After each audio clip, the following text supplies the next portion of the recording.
Perfecto.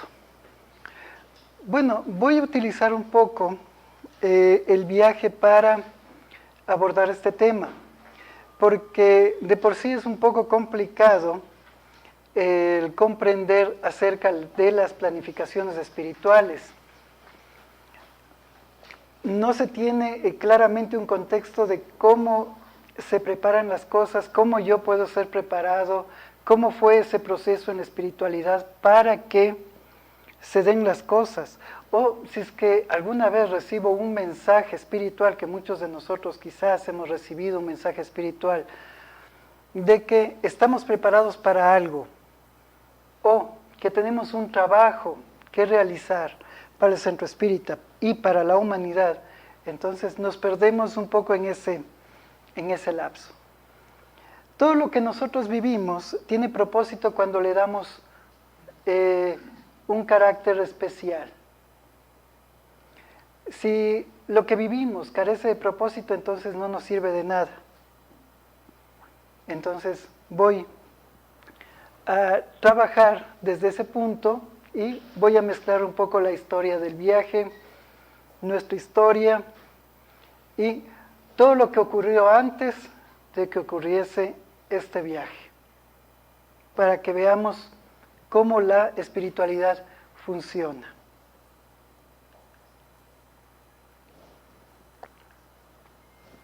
Bueno, no se ve tan bien. En la computadora se veía increíble. Estaba en el avión a la madrugada. Estaba cerrado los ojos, quería descansar un poco. Total, es un viaje de 6 horas hasta llegar a Brasil. Primero tenía que llegar a Sao Paulo. Y a momentos estaba también orando, pidiendo asistencia de parte de la espiritualidad, porque venía algo inusitado. Iba a estar en un congreso, iba a presentar un libro y iban a estar miles de personas ahí. Entonces, pues no estamos muy acostumbrados a hablar frente a tantas personas. Generalmente todas las charlas aquí lo hacemos dentro de la intimidad de la casa y del grupo que frecuenta, que es un grupo familiar, ¿no? Que ya todos nos conocemos, ya hemos generado afecto. Y me preocupaba porque hay ciertos protocolos que cumplir. Naturalmente, es un país extraño de todas maneras. En un momento dado, aparece Francisco y me dice, mira por la ventana, porque estaba sentado a la ventana. Mira por la ventana. Yo no tengo ninguna experiencia para identificar constelaciones, para identificar estrellas. Sin embargo, frente a la ventana, frente a mi vista, se dibujaba la Cruz del Sur. Y Francisco parecía generar algún tipo de fenómeno. Dibujaba en realidad la cruz para que yo pudiese observar claramente. Y me dijo, te voy a contar una historia. Más con esta señal, o con este avistamiento celestial, refiriéndose a los astros, quiero que empieces a tranquilizarte, a tener paz, porque todo va a estar bien. Confía en eso. Y esta Cruz del Sur ya fue narrado por Chico Xavier a través de alguno de los libros de Emmanuel, Brasil, Patria del Evangelio. Es un título un poquito más largo que no logro recordar, no está traducido al español, donde se habla acerca de toda la planificación de por qué en el Brasil comenzó a desarrollarse con mucha más fuerza que en cualquier otro lugar el espiritismo. Escuchando un poco todo esto, que poco a poco iré narrando, me sentí un poco ya más tranquilo, más relajado. Sin embargo, no dejaba de mantener mis pensamientos elevados y pedir a Dios la asistencia necesaria para todo este evento que era muy importante. En el libro de la Génesis, en el ítem 33, en el capítulo 9, dice lo siguiente: el principio de la reencarnación es una consecuencia lógica de la ley de progreso. Sin la reencarnación, ¿cómo explicaríamos la diferencia entre el estado social, cultural y la barbarie de otros tiempos? Si las almas fueran creadas al mismo tiempo que el cuerpo, las que naciesen hoy serían totalmente nuevas y primitivas, tanto como aquellas que vivieron hace 1000 años. Además, no habría entre ellas la conexión ni relación necesaria alguna, y serían completamente independientes unas de las otras. En este pasaje, que es muy interesante, en el último párrafo dice que si es que no existiría la reencarnación, las almas serían independientes unas de las otras.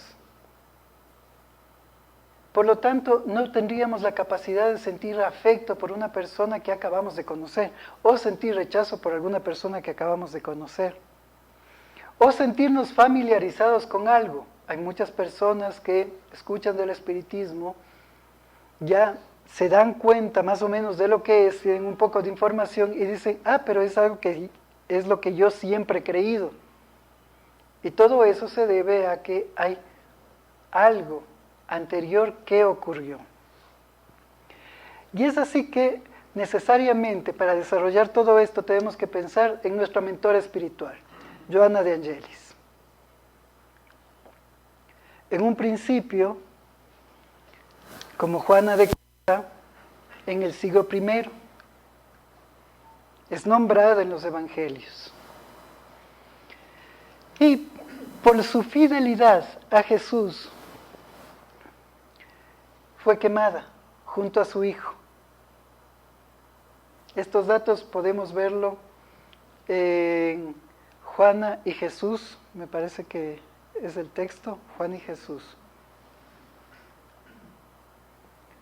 Más adelante, tiene una siguiente vida, como Clara de Asís, discípula de Francisco de Asís, en el siglo XIII.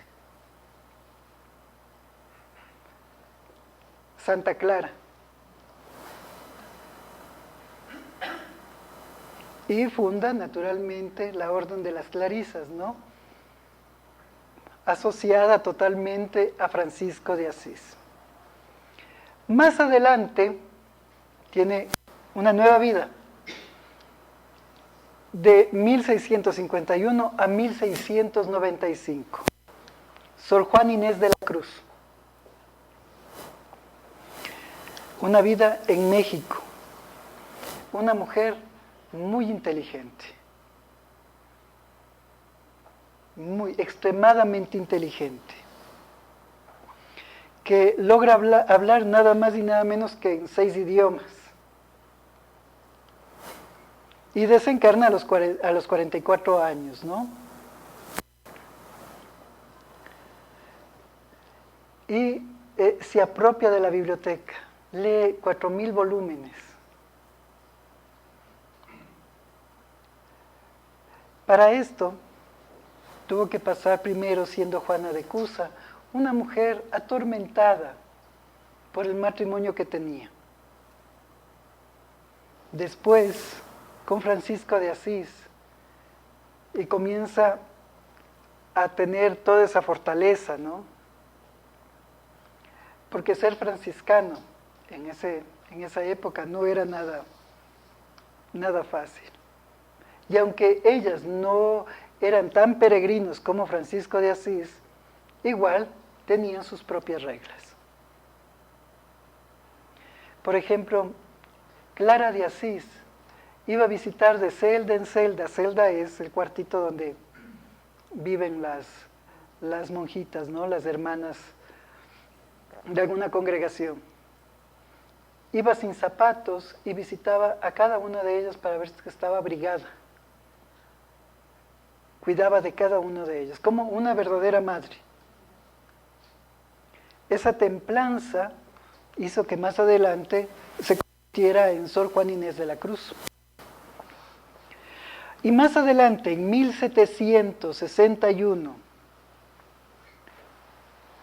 se convierte en Sor Juana Angélica de Jesús, en Brasil. Una mujer que fue asesinada brutalmente a golpes de bayoneta en 1822 y desencarna. Tenemos todas estas cronologías.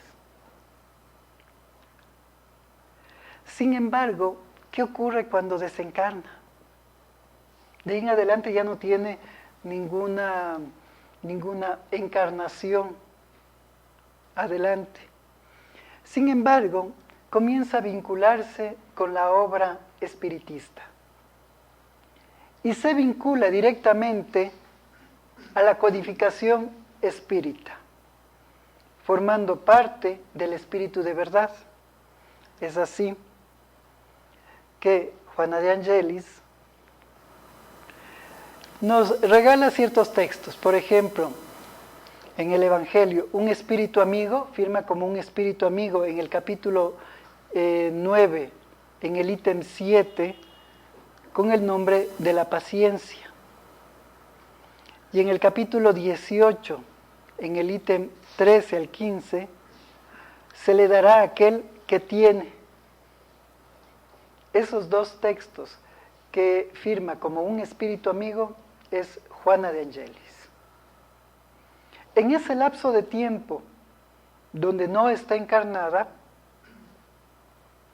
conforma el espíritu de verdad y permite y se congrega con ese conglomerado para formar el libro de los espíritus, especialmente el Evangelio según el espiritismo. Pero las cosas no se quedan únicamente ahí.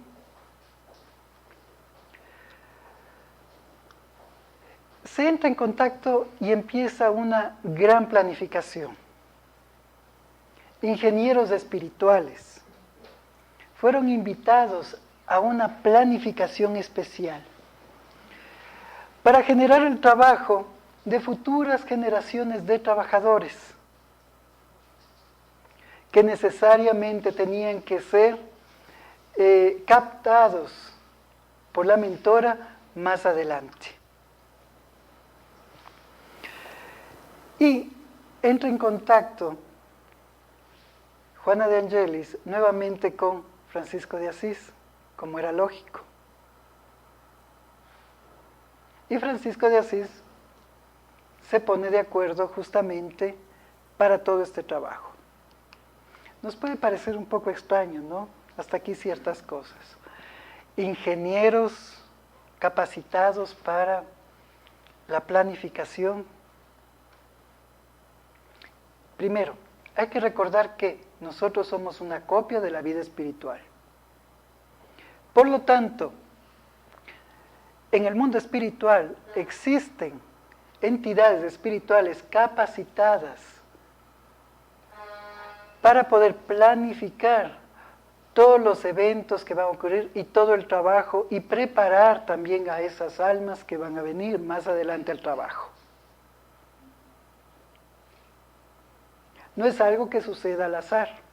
Nosotros pensamos muchas veces que las cosas suceden al azar y no es cierto. El mundo espiritual se prepara para que las cosas ocurran. Esos espíritus más evolucionados también se ponen de acuerdo, se preparan. ¿Por qué se preparan? Para que la vibración que se está conformando sea la correcta. Y que esa vibración procure englobar a todas las personas para que esos propósitos puedan darse correctamente. Si no está dentro de la planificación, difícilmente que se dé. No se trata de una cuestión de destino, ¿de acuerdo? No es una cuestión de predestinación. Predestinación significa que algo es hecho de cierta manera y tiene el destino. se habla de planificación, y esto quiero que se entienda bien. En una planificación uno puede seguir el plan, cambiar de planes, saltarse los planes o simplemente hacer un nuevo plan. ¿De acuerdo? Entonces, no necesariamente vamos nosotros a comprender eso. ¿Sí? Un ratito. Vamos a comprender eso. Un siglo más tarde, justamente, comienza a realizarse todos estos planes y comienza poco a poco a consolidarse todos esos planes. ¿Sí? En 1947, ese grupo de técnicos espirituales comienzan a irradiar una zona de Brasil, Salvador Bahía. Tenía que primero ser irradiado. ¿Por qué razón? Para permitir que las personas que estaban a su alrededor tuviesen la psicosfera correcta para poder aceptar esos planes que tenían que ser efectuados un poco más adelante. Y así empieza primero, dentro de los planos espirituales, a conformarse una casa muy especial, la Mansión del Camino. Un nombre de inspiración con la Casa del Camino, hogar de los primeros cristianos. Me siguen hasta aquí, ¿no es cierto? Van a tener que recurrir a su memoria para poder entrelazar todo esto. Venida esa irradiación, poco a poco se ve concretada toda esa obra. Es así que quizás muchos de nosotros hemos escuchado la historia de Edivaldo, donde se ve a él mismo rodeado de muchos niños. Significaba que la psicósfera, esas irradiaciones psíquicas, esos fluidos estaban llegando a él para generar la inspiración.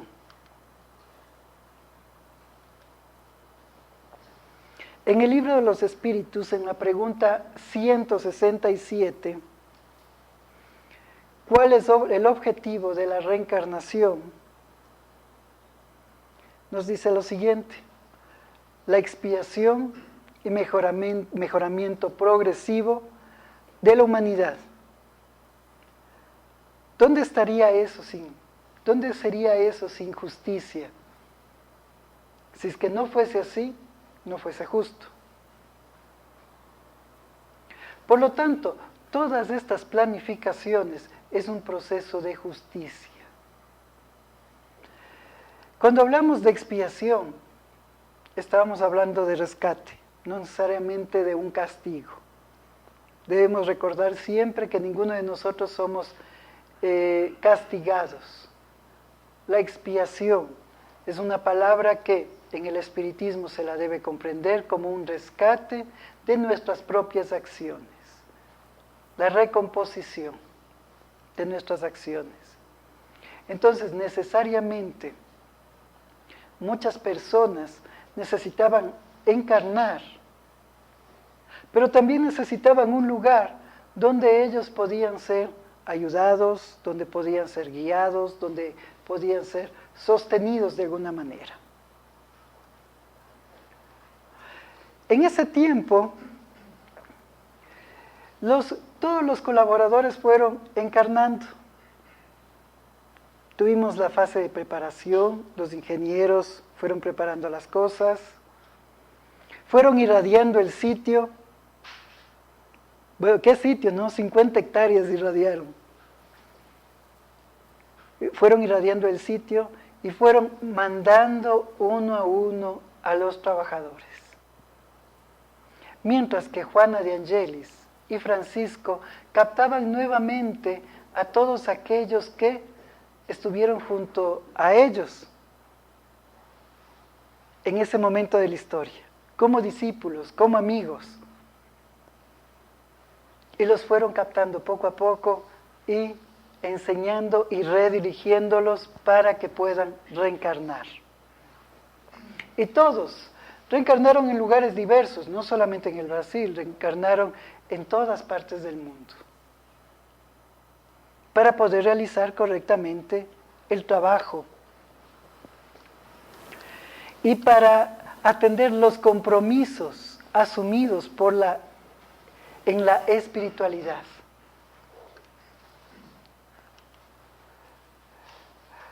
Cuando nosotros fuimos rescatados, comenzamos a comprometernos con la obra valiosa de esclarecimiento de Dios, de la bondad, con el crecimiento de la humanidad. Y ese es el primer propósito que nosotros debemos entender aquí. Sin duda alguien también puede decir, ¿y cómo fue mi proceso de encarnación y de planificación? Es un poco complejo poder saber eso individualmente. Quizás es que tiene una buena mediunidad o es que los buenos espíritus también esclarecen a través de un medium. Podríamos saber cómo a cada uno, cómo de cada uno fue esa planificación.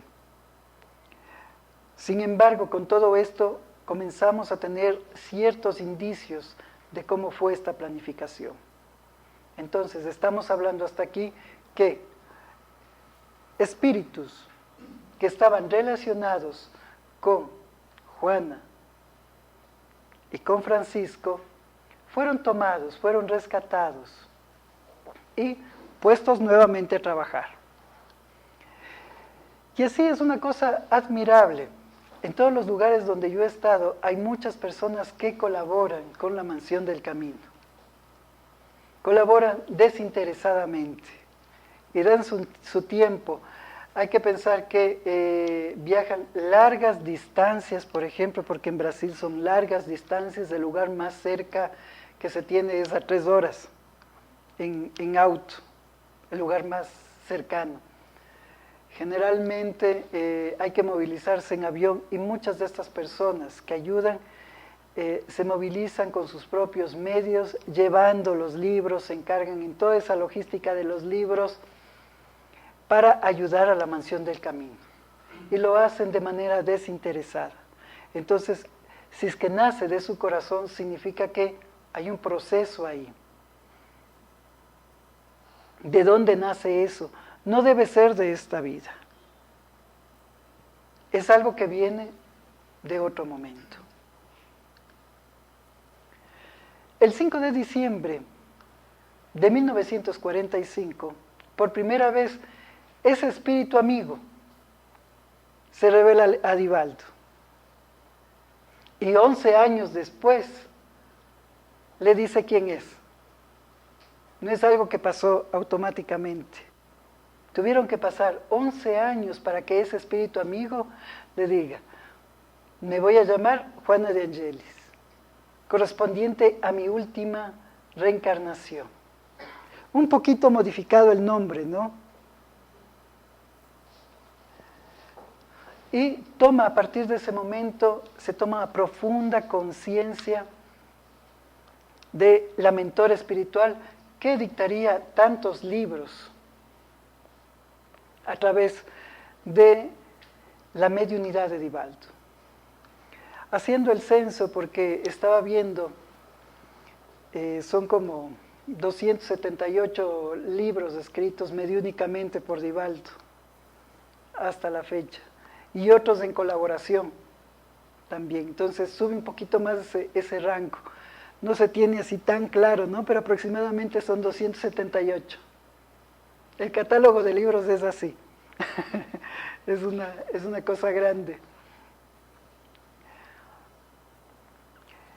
Y a partir de esto empieza una nueva planificación.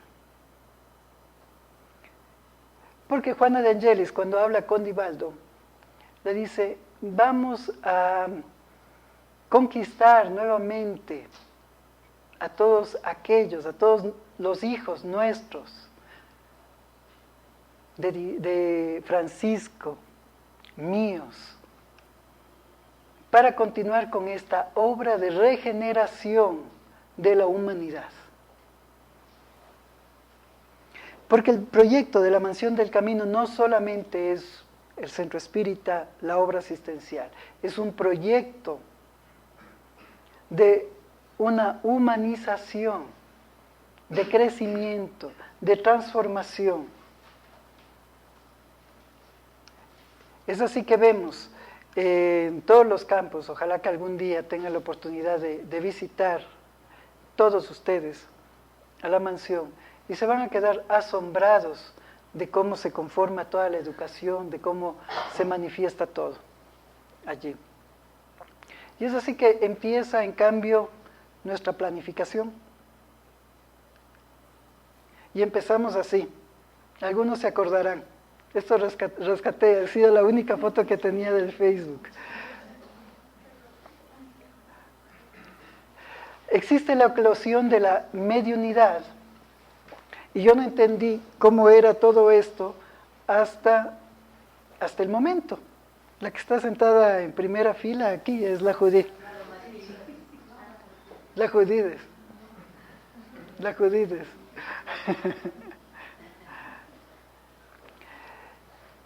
Se comenzó a dar los mensajes y duramos varios años. No preciso cuántos años fueron. No sé si es que fueron 7 años o un poco más de años. Fueron como de 7 a 10 años. Ya no tengo noción de todo ese tiempo. Desde el primer momento que fue dar un mensaje a una persona desconocida y después que vayan poco a poco viniendo, porque después se llenaba el salón con muchas personas para recibir los mensajes, duró muchísimos años, pero como les decía antes, yo no tenía muy claro cuál era el propósito de todo eso. Sin embargo, más adelante, todo eso se convierte en el Centro Espírita Francisco de Asís. Naturalmente, primero se convierte en la Fundación Espírita Luz Fraterna, ¿no? Y aparece el Centro Espírita Francisco de Asís. Qué nombre tan curioso para escoger, ¿no? Centro Espírita Francisco de Asís. Y estamos hablando de Juana de Angelis. Y esa irradiación de Francisco de Asís sobre esta casa está presente en cada uno de nosotros y nos ha permitido crecer. Y todos esos momentos de mediunidad fueron entrenamientos para lo que debía venir después. Es así que pasa algo dentro de la planificación, también pasó algo interesante. Si bien nosotros invitamos una vez a Divaldo, en estas últimas conversaciones me dicen, yo no me acuerdo haber visitado antes Quito. ¿Se acuerdan? En el 2012 me parece que fue. No recuerdo haber visitado la casa. Estuvimos un grupo también en Cartagena y dice, no me acuerdo porque participé en una reunión mediúnica con él y dice, no me acuerdo absolutamente de nada de eso. Sin embargo, comienza a haber una inspiración muy particular en personas que curiosamente no fueron al Congreso. 2 personas que no fueron al Congreso comenzaron a tener una inspiración y decirles a los demás, vamos al Congreso. Y yo, la verdad, yo no tenía ninguna ganas de ir al Congreso.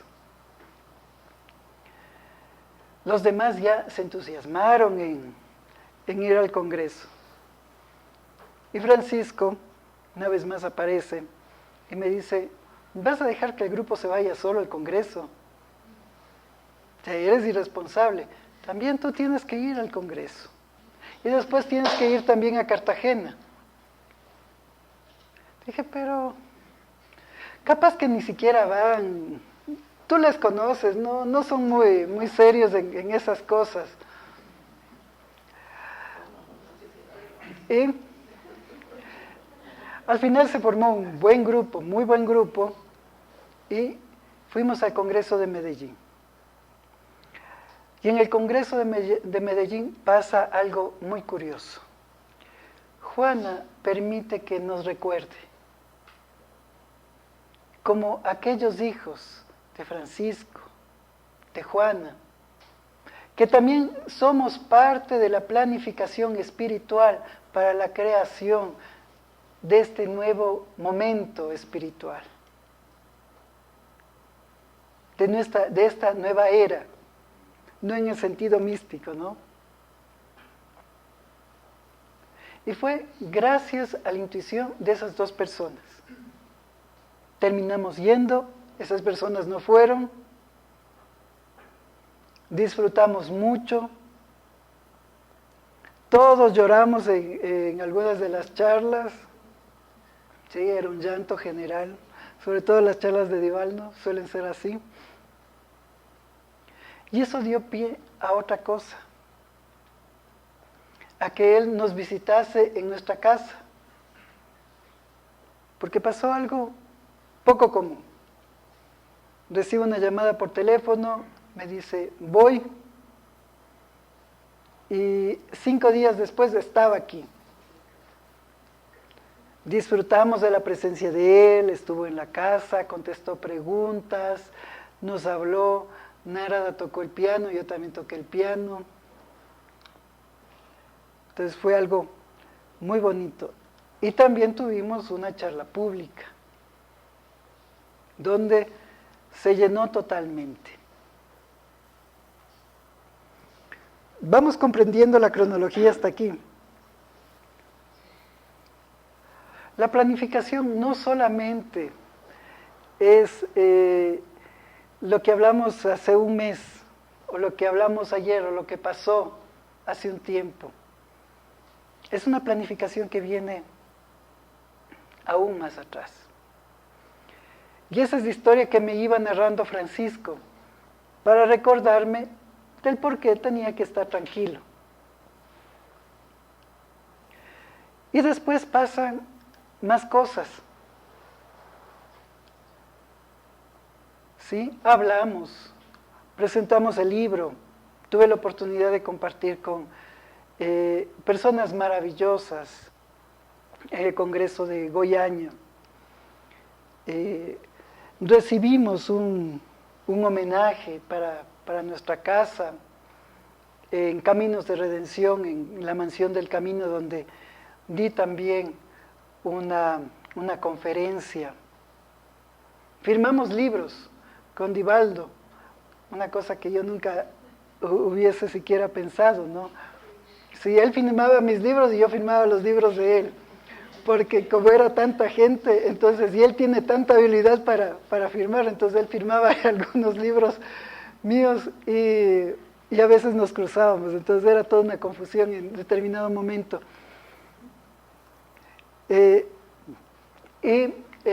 Hablamos con muchos medios de comunicación, con la Red Globo, con radios que habían sido muy importantes. Yo ni siquiera sabía con quién estaba hablando, yo no sabía absolutamente nada, porque no conozco nada de la gente, de las personalidades, en fin. Sin embargo, hablamos frente a 4.000 personas, 7.000 personas, 2.000 personas, 1.500 personas. 1.500 personas en Caminos de Redención, la gente que comúnmente se agrupa en Caminos de Redención en el centro espírita de Divaldo, ¿no? De la mansión. Y todo eso se dio porque existe una planificación espiritual. ¿Y presentamos qué? Presentamos una investigación que la realicé hace 20 años y que yo ya la tenía un poco descartada, porque miraba por todos los lados y no le encontraba mucho la salida. Sin embargo, el propio Divaldo y nuestra mentora Juana de Angelis nos brinda en el texto Sanación, Terapia Holística Lillana, el prefacio explicando cuál es el verdadero propósito de ese estudio. Y fue algo increíble, porque prácticamente era algo que yo daba por perdido. Sin embargo, la planificación que esté hecho hasta este momento hizo que surja en el tiempo adecuado. Cuando psicológicamente yo esté adecuadamente, ¿sí?, más maduro, y cuando la gente también psicológicamente pueda aceptar los términos y la propuesta terapéutica de lo mismo. Para hablar acerca del espiritismo y para mostrar que existe espiritismo en el país, que existe espiritismo en Quito, hay personas que ni siquiera saben dónde queda el Ecuador.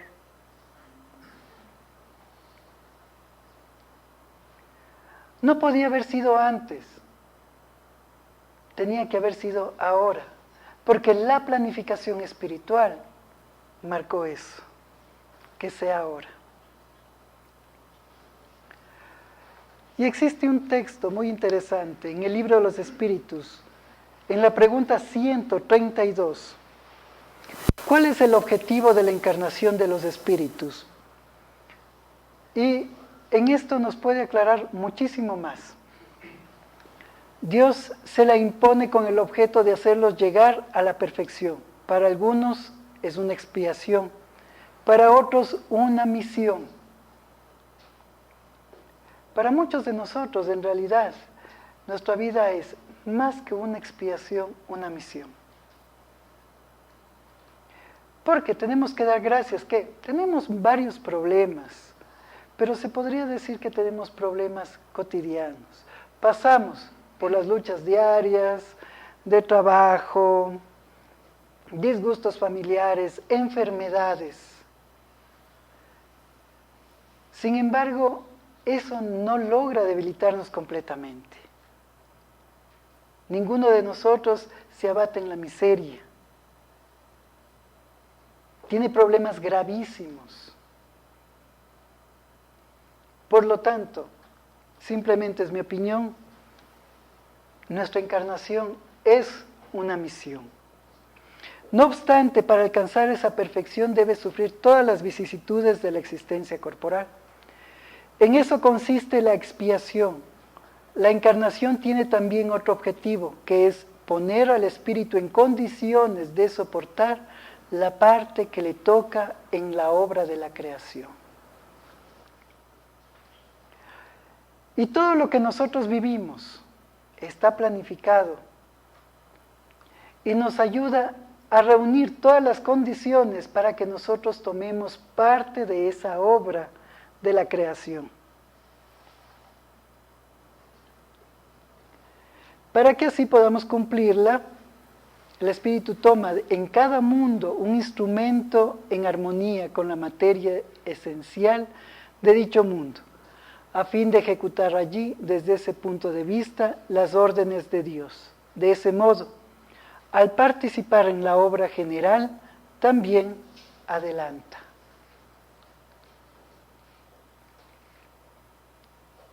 Entonces, cada uno de nosotros escogemos la familia, las condiciones, las enfermedades, los problemas que debemos superar para que vaya formándose nuestro carácter y comenzar a formar parte de esa obra divina, de la cual ninguno de nosotros estamos excluidos. El Centro Espírita Francisco de Asís empieza en realidad en 1822, después de la desencarnación de Juan.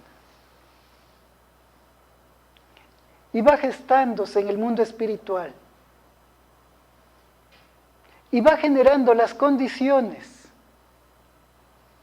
primero con una mediunidad desordenada, pero que invitaría a las personas a conformar parte de una casa bendecida por Francisco de Asís.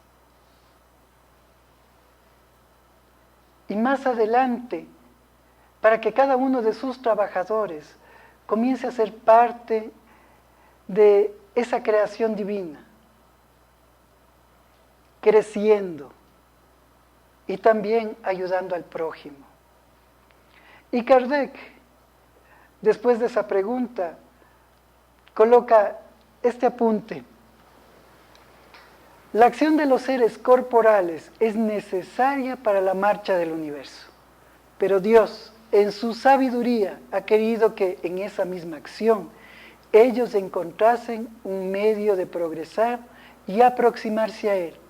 Así, por una ley admirable de su providencia, todo se eslabona, todo es solidario en la naturaleza. Por lo tanto, no son eventos casuales, sino que todo está perfectamente junto.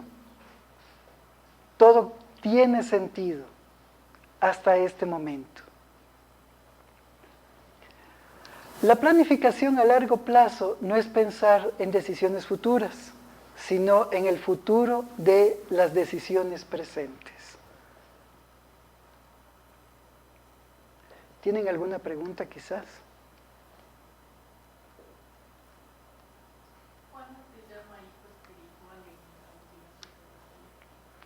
la Hay una psicografía que compartí con el grupo mediúnico que Juana de Angelis escribe para mí, porque tuve la oportunidad de participar en la reunión mediúnica de Caminos de Redención. Y efectivamente, me dice hijo. Ajá. Corrobora, no que estoy, que estamos. No que estoy, que estamos. Todos nosotros estamos. Cada uno de nosotros es un instrumento para dar inicio a algo. Y eso es algo muy importante que debemos entender. Los eventos que se dieron hasta el día de hoy han sido para fortalecer esta casa, para que todos nos podamos conocer, porque gracias a eso nos pudimos conocer. Si yo hubiese tomado una decisión distinta y no hubiese tenido tanta curiosidad por la mediunidad y no hubiese hecho eso una vez al mes por tantos años, entonces no nos hubiésemos conocido. Y la fundación, el Centro Espírita, tampoco no hubiese existido. Ese fue el detonante, ¿no? Se dio de esa manera. Cada grupo social, cada centro espírita, cada evento tiene su propia manera de empezar. ¿De acuerdo? ¿Alguna otra pregunta que tengan?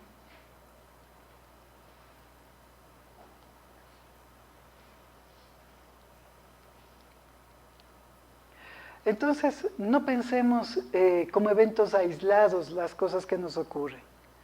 Es en realidad un solo evento que se va gestando paso a paso, para que ese propósito divino comience a funcionar de tal manera que todos nosotros seamos beneficiados. Por lo tanto, todo ese crecimiento hace que las personas que más sufran, más adelante dejen de sufrir. Las personas que carecen, no solamente de lo material, que carecen en muchas formas, puedan dejar de carecer para empezar a dar. Y es así que se conforma el mundo espiritual. ¿Alguna otra pregunta?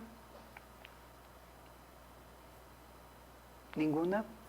Planificación de esta casa para el Ecuador. Está clarísimo. Está clarísimo. ¿Cuál es la planificación de esta casa para el Ecuador? ¿Sí lo comprenden? Sí, es la planificación de Francisco, es la planificación de Juana, es el crear un mundo nuevo, crear un mundo mejor. Y esto nos lleva también a la reflexión. ¿El espiritismo será la nueva religión en el futuro? No, será el futuro de las religiones. Eso dice la codificación espírita. Que es algo más profundo. El espiritismo no será la nueva religión, porque las religiones se destruyen. No, será el futuro de las religiones. Y es eso que cada uno de nosotros como trabajadores tenemos que realizar. Todo ese trabajo. Si no existe ninguna otra pregunta más, solamente